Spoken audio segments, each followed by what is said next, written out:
नमस्कार जय जगन्नाथ मु स्वप्ना पुणी थे आपण मान सम्मुखें आउ एक नुआ हेल्थ टिप्सटे नहीं आसी जार विषय वस्तु हूँ हिमोग्लोबिन बा एचबी।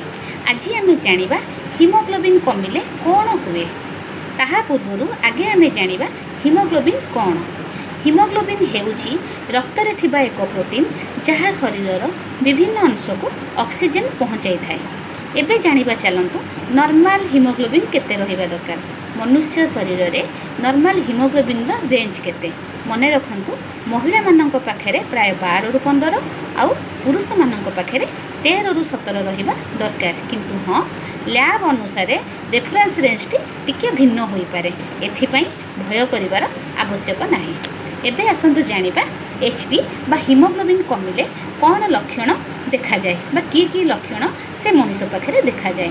मने रखंतु हिमोग्लोबिन कमिले दुर्बल लागिबो, शीघ्र थकी जिबा, मुंड बुलेइबा बा मुंड बिंधिबा, श्वास नेबारे कष्ट होबा, हृदय जोरे धड़धड़ करिबा, मुह चर्म आखि आदि फिका देखा जिबा, एहिपरि लक्षण सेमानंक पाखे देखा जाए।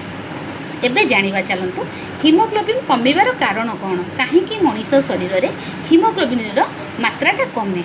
मने रखंतु हिमोग्लोबिन मात्रा कमिबार मुख्य कारण होची आयरन डेफिशिएंसी बा आयरन रो अभाव।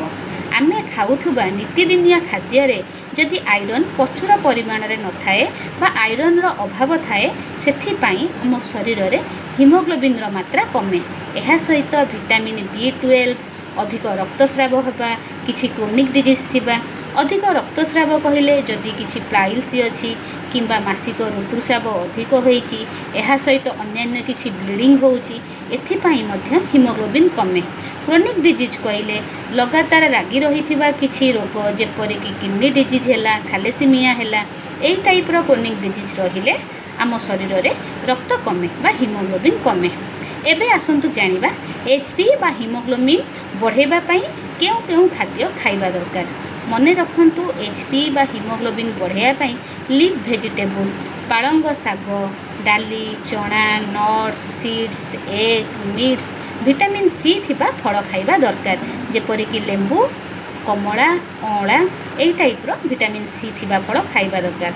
मन रखंतु गोटे इंपोर्टेंट कथा, आयरन रिच फूड सहित विटामिन सी नेले आयरन ऑब्जर्वेशन भल हुए।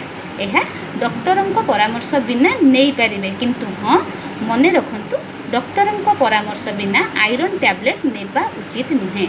यह नेले किछि असुविधा होई पारे। आपण मानकर हिमोग्लोबिन केते अछि मते एही कमेंट